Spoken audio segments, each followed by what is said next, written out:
Welcome, man. Welcome back to the channel. 69 Dark, man. What's going on, man? Hey, you got a Hemi in that 300 you own, don't you?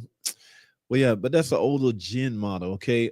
They got some good news out of the Stellantis camp, guys. The Hemi is coming back. I don't know if y'all saw that thumbnail that I put up on this picture. Yes, that guy, Mr. Carlos Tavares, almost single-handedly destroyed or ruined the Hemi engine. Okay, now you gotta blame a lot of that on the political environment at the time.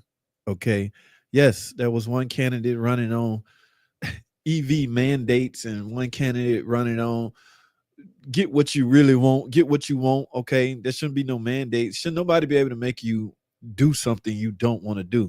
So a lot of it was politics. This guy Carlos just got caught in the crosshairs. Okay, he didn't know.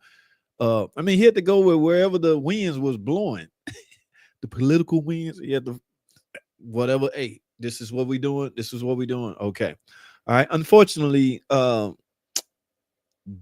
those ideas didn't pan out, or they are not agreed on by the current administration. I'm trying to speak without going into politics. All right, y'all know I hate that polarizing word. All right. Yes, what's up? Hey, what's up, Chef Mama Blitz? How you doing? Well, anyway, guys, the Hemi. First of all, I want to play a video clip on the excitement. Everybody is you know, everybody is excited. Everything excited about. Okay, like I say, dealerships all across the land getting happy that they about to get a truck on their showroom floor that will feature that 5.7 Hemi, a new generation, a new this, a new that. People just was not ready for an electric freaking truck. Okay, it's just simple as that. Is nobody, and you know what's crazy? The general public don't really care about gasoline guzzling engine. They don't care if they burning 2 miles to a gallon. They want what they want, and in my opinion, they should have that option. Okay, yeah. So, but the current administration, like, throw all that cafe crap out the window. Y'all car makers, do what y'all do. Let people buy what they want. Let the chips fall where they may. This is what I'm gonna do first. I'm gonna play this video clip. All right, since we we late and we need to get right into it. All right, where's my video clip? Hemi engine. We're gonna do this right quick. Remove that. News for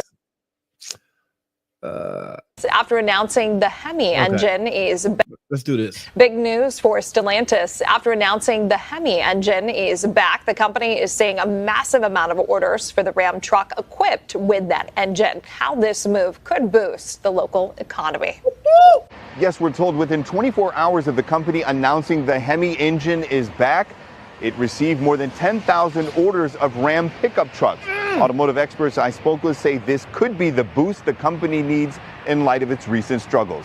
Announcing that they're bringing it back is clearly getting a lot of folks into showrooms. Automotive expert Paul Eisenstein is talking about a recent announcement by Stellantis. It will bring back the Hemi engine. It's an iconic powertrain. You have a lot of people that just wouldn't even consider buying a Ram 1500 without that engine. Yep. The company announced the Hemi is back last month, and within 24 hours of doing so, it received more than 10,000 orders of Ram pickup trucks and tens of thousands of other vehicles. Eisenstein says he believes Stellantis could be on its way to correcting a lot of past mistakes. What's happened with the Ram 1500 and the Hemi engine really tells you about how Stellantis got off on the wrong foot with... What? Got off on the wrong foot. Y'all hear that? You're talking smack about Stellantis. Customers under their old CEO, Carlos Tavares. Oh, he would call this guy out. Okay, now this guy no longer worked with the company, guys. He was the one making the bulk of the decision. Like I say, it was based off the political wind at the time. It was not blowing in his favor. It's as simple as that. All right. Had that not been an election during that year, he probably would have made the right call. He probably would have made the best call for his company. All right, that's the environment we live in, guys. It is what it is. 100 and the Hemi engine really tells you about how Stellantis got off on the wrong foot with customers under their old CEO, Carlos Tavares. And now that they've had a major change in management, they've started listening. They're racing to try to fix the mistakes that really hurt the company. Wow, they actually call it. Well, okay, not they. He actually calling it a mistake. In essence, he's saying it was a mistake to get rid of the Hemi because sales went bloop. Everything went bloop. All right. Was that all Carlos Tavares' fault? It's hard to say, guys. Let me finish with this. Stellantis got off on the wrong foot with customers under their old CEO, Carlos Tavares. And now that they've had a major change in management, they've started listening. They're racing to try to fix the mistakes that really hurt the company. Auto experts believe this is going to be a big boost to the local economy.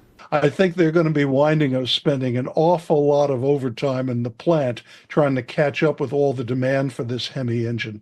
For the industry as a whole, President Trump recently decided not to fine companies that don't meet fuel economy standards, aka CAFE standards. See, that was a lot of the companies just simply didn't want to be fined for not, meeting those stringent standards. It's just simple as that. Okay, I mean, there are laws. We live in a country, of laws. Okay, if there are laws in place that state you can't go over a certain threshold, then you simply adapt below that threshold. All right, it's unfortunate that it can affect sales. Yeah, that's unfortunate, but like I say, that's the world we live in. For the industry as a whole, President Trump recently decided not to fine companies that don't meet fuel economy standards, aka CAFE standards, which may be challenged in court, but in the meantime, many believe bigger engines could spell bigger business. Absolutely. Y'all catch that phrase? Bigger engines, bigger business. V8. Now, I finally got a chance to work on it. Well, I put a thermostat on. I haven't done any major work to that inline 6 3-liter, that Hurricane engine twin turbo. Guys, on paper, hear me out for a second. On paper, that engine is better than the Hemi. It's not a V6. It's not a V anything. It's inline. However, people that just don't want it. They don't care how much horsepower, how much more horsepower it has over the Hemi. They don't care about gas mileage. They don't care about none of that. They won't. They don't care about all that quiet. All right, man, you got to give the folks what they want. This might encourage some manufacturers to start selling more V8s and other gas-guzzling powertrains. Gas-guzzling powertrain. Who would have ever thought that we'd be living in a country that's encouraging the public to buy a gasoline-guzzling engine? Now, a bigger question or another question is, how was this engine changed? Okay, yes, there had to be some changes, man. You can't. The same old Hemi is it's uncivilized. All right. Let's see something here. I hope this article will the Gen 3 Hemi evolution, engineering, and rise in modern performance. I want to know, did they change the valve train to be more specific? Y'all know the history of the Hemi, right? Ticking issues, all kinds of crazy stuff. A modern Hemi with deep roots. Okay, yeah. Hemi been around for a minute, man. What makes the Gen 3 Hemi unique? Simply put, Chambers design a unique push rod angle make the Gen 3 Hemi different from anything else on the market. The short push rod length and opposed valve arrangement seen in the Gen 3 Hemi really help airflow numbers. Will that prevent the ticking is what consumers really want to know, because if you out there now and you speaking about a Hemi, all you can think of is the Hemi tick.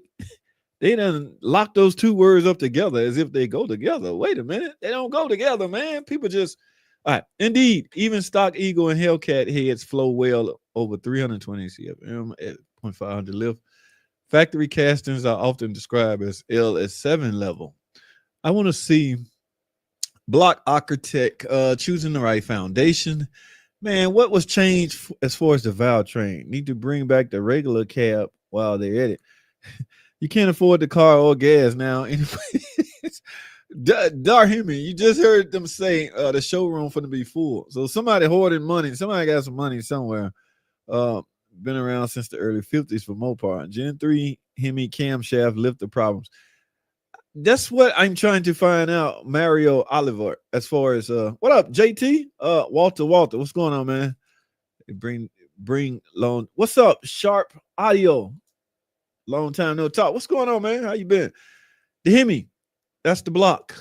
All right. What was changed that will, because inquiring minds want to know, will this thing still be plagued with ticking issues? These higher nickel block features thick cylinder walls, wide decks, and robust main webbing for boosted. Man, I don't care about where's the rotating assembly. Strength meets balance. We never had a balancing issue with the Hemi. We always had a ticking issue. Okay, valve train. Head and valve train. Airflow without overkill. Just like some of the later stock block, the stock heads are killer, especially the Eagle, Apache, and Hellcat casting. According to some builders, we are talking 350 CFM out of the box. Oh my God, what about, okay, in the case of the DSM, heads are used with only minimum cleanup. To get the most out of these heads, a high quality valve job needs to be done, and a swap of the springs to a better aftermarket beehive option can help deliver over 400 pounds. Open pressure, etc. They're not being specific, guys. I want to know. Okay, here goes something. Camshaft selection and VVT management. Because there are some out there that speculates the VVT is what kills the Hemi. Can you do a video when you quiz me town and country? Shoni, kids, how you doing? Yes, Shoni, video on your Chrysler Town and Country. That van's still at the shop in the deck. So when I, if I can remember and get some time, I would definitely get that for you, Shoni. Thanks for tuning in. Camshaft selection and VVT management. The Gen 3 VVT system was a major technological leap, but high performance builds often lock it out. Okay, the DSM using blah blah blah. Okay, here we go. Uses a Comp hydraulic roller camshaft with 0.6212 lift and a 234 duration with a locked out phaser using Comp delete kit. This approach ensures consistent valve timing and reliable performance under boost. Look at here, guys. What you don't see right here? I don't know if y'all can see my aerial, but these little four, there's no MDS solenoids in there. For NA builds, you might keep variable valve timing to widen the power band, but it requires more advanced tuning and spring control. Cam selection is tricky due to the fact that when both valves are open on overlap, you can just about look down the intake port and see out the exhaust. Damn. This make it real easy to blow down the exhaust with the intake charge on overlap, especially with force induction. Man, okay, lifter. Here goes something on the lifter. Lifter issues and infamous. There we go. That's what I was looking for. All right, y'all see this? All right, this is what they addressed on the Gen 3. I'm guessing the new Hemi that's coming out. All right, this is exactly what I was looking for. Lifter issues and the infamous Hemi tick. All right, let's read this. One of the Gen 3 Hemi's few weak points is its lifter oiling strategy. Instead of oiling directly from the lifter gallery, the system feeds oil up through the rocker shaft and down the push rod. That's not really new, is it? The result is the infamous Hemi tick. So I don't know who wrote this article, but they leaving an impression of this is the reason the lifters was failing and resulted in the Hemi tick. Okay, I promise you, every mechanic on the planet has a different opinion why the Hemi tick come about. VVT isn't killing the Hemi. VVT makes it better and jump off the line. The problem is with needs to use a metal that can heat up and cool down without warping or changing shape.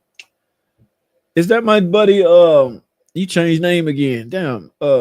Which day will you do it in Chrysler Town? We're gonna shoot for tomorrow, Shoni. Listen, guys, where I was at. The result is the infamous Hemi tick. Now, again, what he just wrote up here is insinuating this is what caused. So let me read this again. One of the Gen 3 Hemi few weak points is its lifting oiling strategy. Instead of oiling directly from the lifter gallery, the system feeds oil up through the rocker shaft and down the push rod. The result is the infamous Hemi tick. Okay, here's the solution. The solution is to run pressure-fed Johnson lifters. Uh-oh, there's a new lifter in town. Oh, let me read this again. The solution is to run pressure-fed Johnson lifters. These tap oil directly from the gallery, eliminating the reliance on upper valve train oil routing. For high RPM and forced induction application, they're a must. Okay, it's also common to pair these with upgraded Marathon or Smith Brothers push rod and bronze lifter bushing, ensuring durability in aggressive environment. While these upgrades add cost, they also add critical reliability. All right, I just read you the sole reason why they think the Hemi tick ever existed. Yes, okay. All right. We're gonna dig some more into that. At least I am, because I'm not convinced, but I'm nobody. Okay, if these guys are engineers, I don't think article writers are engineers and they can speculate just like anybody else. They can go so far as to print it in an article on the internet, make it look professional, and hope for you know, hope that people will think they know what they're talking about. I don't know. Maybe he read it off an engineer's form and simply added to, add his own words to it. But one more time, one of the Gen 3 Hemi few weak points is its lifter oiling strategy. Instead of oiling directly from the lifter gallery, the system feeds oil up through the rocker shaft and down the push rod. For that reason, guys, that creates the infamous Hemi tick. All right. Yeah, I'm done with that. Okay. I just hope I mean, I'm a mechanic and I work on cars for a living, so it's weird hearing me say I hope for a non-problem anything. Remember, I repair cars for a living.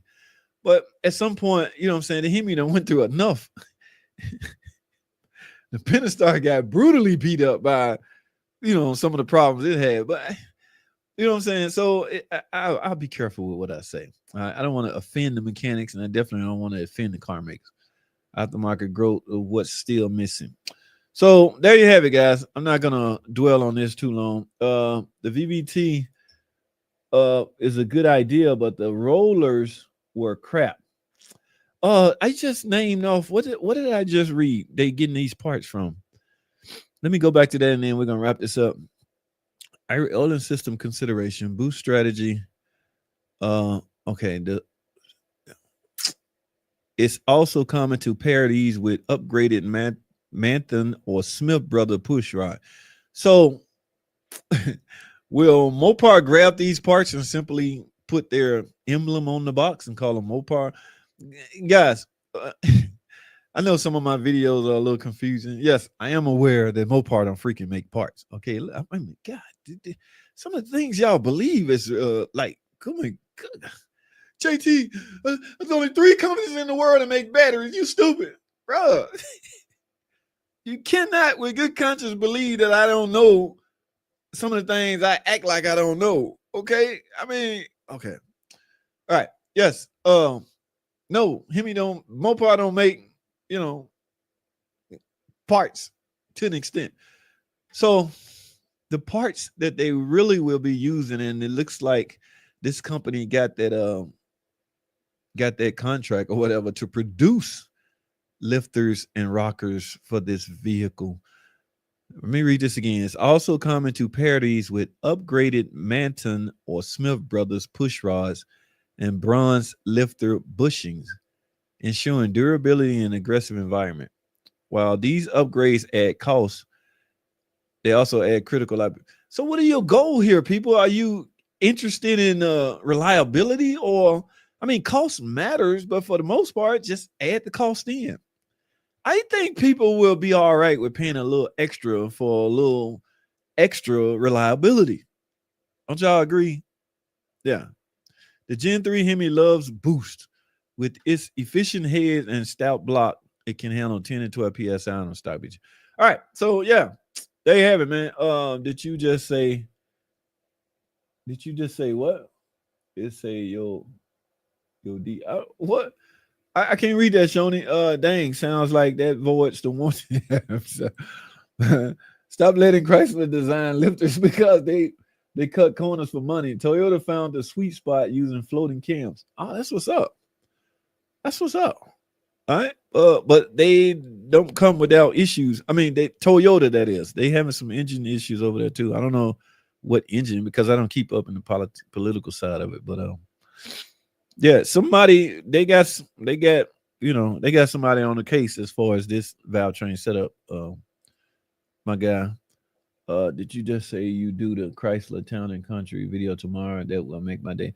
Shoni, I can't promise that because I'm gonna be running all over the place tomorrow. We at the end of the month, and I got to get all those freaking cars I have out. So yeah, I would give it my best shot, Shoni. How's that? Okay, but I can't promise it. Race cars will always have race car problems. If you buy a used Hemi, plan on replacing the cam and lifters between 75 and 90K. Interesting. They have a point. Johnson and custom size mount-down push rods. Yeah, I never heard of. This is new to me, so I just hope it results in some reliability. Okay, the 5.3 Chevy engine had the same issues, but nobody talks about them. Well, damn it, we need to bring that to light. 69 Dark Man. Everybody need to know that. All right. He said he was hoping to do it. Yes, I was hoping to do it Monday. I hope so. Again, if I'm depending on how busy I am, mass production equal mass. Damn, your name gonna come to me soon. Baja, that's what it is. Yeah. Oh, yeah, you got a point, bro. All right, Marathon Oliver. Hello from sunny San Diego. What's up, Jen Monsanto? What's going on? Thanks for stopping by, man. What's up, Castro Mopar King? What's up? What's up with you, bro? All right, what's popping, man? Typical Sunday. I'm about to run up out of here, man. I had to get this off my chest. All right, Toyota is the 2.4 liter turbo 4. Okay. The Toyota's 3-liter straight 6 is a beast, and you can easily make 1,000 horsepower with them. Whoa, a 2.4? No, you said a 3-liter straight 6. That's what the Hurricane engine is. Now the only disappointment they did with that engine is that all aluminum thermostat. I put one on the other day. Oh my goodness, you talk about a pain in the butt. All right, but yeah, plastic. Okay, all right. They got recalls on them, all the ones that wasn't. I don't know. I haven't done a recall yet. I just made a repair. So I don't know what the recall bill will be like. I don't know. I mean, they out there. I just don't know. I'm super excited for the Chrysler Town and Country. It's not a for sure thing, Shoni. I don't even know what you want. Why I got you in here? Type me exactly what do you want from a Chrysler Town and Country video.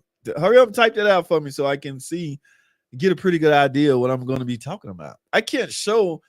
That's my van. It's a junky ass work van. I got crap everywhere. I got transmission and engine parts. Just can't nobody get in that van but me. And that's a 7-passenger vehicle. That's how much junk I got in there. It's a work van. So I can't have the camera just looking at all junk. So give me something to work with. I can, however, if there's a same model van there, I can speak on it, but I don't know what you want me to speak on with it. There's nothing spectacular about a 2010 Chrysler Town and Country. The Toyota really the straight 6 is a beast. Yeah. Toyota had a big problem on the latest Tundra. Trace amounts of casting material were getting left in the block and causing crack. Damn. Whew. Ouch. Oh, they don't sound good. Okay. Yeah, they don't sound good at all. I'm gonna give it a shot. Yeah. I love watching your PT Cruiser video. That's what's up, Jen. I've learned so much. Too bad you aren't on this side of the states because I'm kind of going through it right now. Oh, wow. I'm sorry to hear that, man. Sorry to hear that. Okay. I don't know if it, Jen. Yeah, I'm sorry to hear you going through it.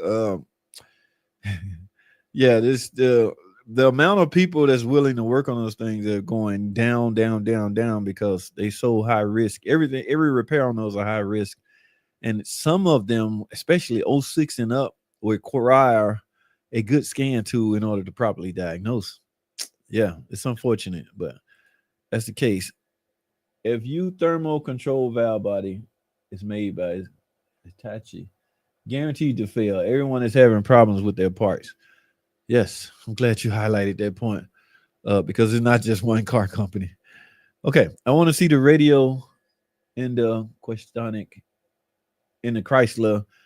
Yeah, that spell check is messing with you in the Chrysler Town and Country. That's what I want to see in the video. The radio, man, it was nothing fancy about the radio. In fact, 2010, that's a good 15 years ago. I doubt there's a single 2010 model out there with the original factory radio in it. Mine's do, but none of it worked. Okay, I can do that. I can speak on my radio, but that's all you're going to see because if I turn the camera around, you might unsubscribe my channel. This guy junky as hell. I'm out of here. I'll unfollow you, JT. Your car junky and all the damn warning lights on. Yeah. Okay. So, yeah, we get that shot. My car used to be like that car and TV. Hey, 69 Dark Man, it's called a work vehicle. Okay, it's called that for a reason, and nobody thinking about getting in my car because there's nowhere for them to sit. Yes, I'm sorry, Jen. I'm sorry if I messed that up. That's why I had to look. I didn't see a picture. My car used to be a little like that. But yeah, I hope you get that crank. No start. Oh, on an 07 non-turbo, but it was my grandma's, and I'm not ready to give it up. You don't have to give it up. You just gotta find what's up, Papa Hobby. Cranks and no start. A lot of things can cause that. Crank sensors, a lot of, but that's what I'm saying. On the PT Cruiser forums, when you yell out a problem with that car, the parts cannon people just come out. Replace this. Before you know it, you're $1,000 in parts. You know what I'm saying? On an $800 car. So throwing the parts cannon at it is no fun. Now, I've been known to, I drove the Dart to work daily. I know. I've been known to advise people to go ahead and invest that $100, whatever shop charging for diagnostic. Okay. Think about it this way, Jim. It's guessing, parts cannon, throwing parts at it. It's can be more expensive than investing. Hey, that rhyme. Guessing at a lot of parts can be more expensive than investing in, diagnostic time at a shop, at your local shop that has a good scan tool. Okay, that can view data on a no start situation. There's a screen on the scan tool. You might have to go on a no start. All you're doing is looking at input data. Whatever is missing is the reason you're not starting. Okay, the only thing scan tools can't show, because this is not monitored, is fuel pressure. All right, a scan tool will be able to show you RPM because that signal comes from the crank sensor. You're dealing with a no start. A scan tool should be able to show the engine RPM. If you got 0 by that number, then that crank sensor is not doing its job, or something internal is broke. Okay, a couple of other things you needed to get a car to start, not crank, get it to start. So, like I say, you need fuel presence. All right, a scan tool won't show you that you're not getting fuel pressure. All right, it just won't. It doesn't monitor fuel pressure. So that guy may need a fuel pressure gauge, tie into the fuel pressure, see how much. All right, so my point is, it may be cheaper to invest. What does shop charge these days? $100, $200 to diagnose a car. It may be cheaper to invest in that, get it right, and then find out, how far you need to go to get it to run. Some guy could hook up his scan tool and don't see a crank sensor, or see a crank sensor code. And ma'am, you need a crank sensor. $100. So you spent $100 to diagnosing and $100 for the part. You may come out $200 or $300, as opposed to guessing at $1,000 in parts. Because I've seen some weird guesses. You need a coil. Well, nope. You need spark. Nope. You need plug wires. That car got plug wires on it. Nope. You need. Yeah, they can go on and on and on. There's a million things that cause a car not to start. So, yeah, I got to get out of here. What did I miss? I done got behind. Yes. What's up, Papa Hobby? If your dealership charges you for a radio update or any other computer update and it fixes your concern, you can call the manufacturer and get a refund. Really? Okay. Is that every dealership or interesting? I try to steer clear of that trim stuff, radio stuff at the shop, man. Um, okay. I drove the dart work daily. That's what's up, man. Okay. You can do that radio video for me, please, when you're done live streaming for the day. I'm at home. The van is at work. Okay. Yeah. I'm in the comfort of my home. Crank a cam sensor is a number one. Yes, it is. Especially, and if you had just had some work done, like you had a head off or something, you can easily plug connectors in the wrong slot and cause all kind of issue. Like the fuel pump is expensive. No, the actual part is not expensive. Putting it on is expensive. That car on a PT Cruiser, you have to drop the tank. There's no access in the back, in the rear seat. Now, when I had my PT Cruiser, I made an access hole. I removed the seat and cut a 10 circle in my top so I can get to my pump. Because their car died and I had no way. I didn't want to pay $100 some dollars, $200 to get it towed. I knew I needed a fuel pump, so I just and did the fuel pump right there and drove the car, where I needed to go. But there's no access entry point to a fuel pump on a PT Cruiser. You have to drop the tank. So that may cause the price to go up. 14 Audi A6 with supercharged V6 and all-wheel drive. $4,000? JT, and needs a bit of work. Man, that should keep you busy for a while. Jason Picario, what's up, man? It's a 14 model. Ooh, we talking 10, 11 years? Ouch. Have fun with that, bro. Diagnosis can only be a guess also if they are only doing a scan. Yes. It takes a pretty sharp guy to dissect what he's reading. Okay, on a 07 PT Cruiser, there's not a lot of input datering going on. Okay, you got your typical things as opposed to a 2025 model Dodge Durango. That input screen is this damn long, carried over to the next page and the next page and the next page. So a PT Cruiser, the input by that, hey, that's all you need to see, dog. That it wasn't a lot of technology back in 07, but like the fuel pump is expensive. So yeah, diagnosis can only be a guess also if they only doing a scan. Yeah, I'm not talking about I'm not talking about AutoZone. Can you tell me what's wrong with my car? Yeah, I come out with the scan too. That's not a diagnosis. Those are code readers. All right. The difference between code readers and diagnostic scan too. All right. Code reader is just that. It's just going to tell you the code. It's up to you to dissect what that damn code means and what you should do. I have to get it told though. Oh, okay. Yeah, that's even more money. Okay. I hope it work out for you, my friend. I really do. Okay. Because those are not bad cars. You're just going to be plagued with problems because it's an older car. Okay. Difference between a bad car and an older car. The technology wasn't there. However, the newer generation don't have a clue. Okay. Why do tech over dramatize learning the electrical system and reading wire? Why do techs over dramatize learning the electrical system and reading wire? my guy, in order to be a successful mechanic these days, you have to be fluent in electronics. Okay, without that, you're nothing. You're not gonna make it. In other words, because there's 8 categories to a vehicle according to ASC. Without electronics as a background to you, nothing else gonna matter, because all 8 of those topics are relating to electronics in some form. The transmission on newer cars are computer controlled. Right? Ain't no more hydraulic. It's a few out there, but hydraulic transmission that rely on fluid, clutches, and bands and all that. Those days are over. So without an electronic background, you're gonna catch hell. Now, why are they over dramatizing things? Because they don't understand, electronics, I guess. But that's why I stress you're gonna get in this business. Make that your number one priority. Learning, how the electronics as it relates to the car work. Hey, JT, can you use that Casper, the crackhead filter online? What? What are you talking about, man? Casper. I don't know what you're talking about, bro. I see fuel pressure on a lot of Papa Hobby. The newer Gen 3 Pentastar engine now use a fuel pressure. The thing is, guys, they didn't want to screw it. The technology has always could have been there. You just simply screw a sensor on the fuel rail.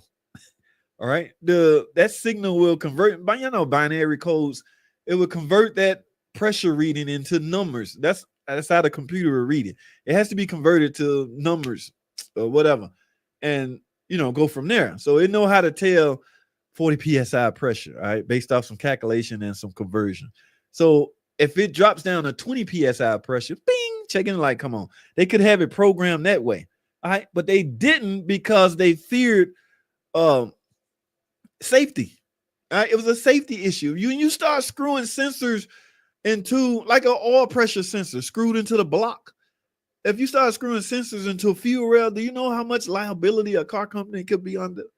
So yeah, that technology was not there back then. I don't know why they're doing it now. Do they have a sense of it's okay to do it now? Are they using a special fuel rail now?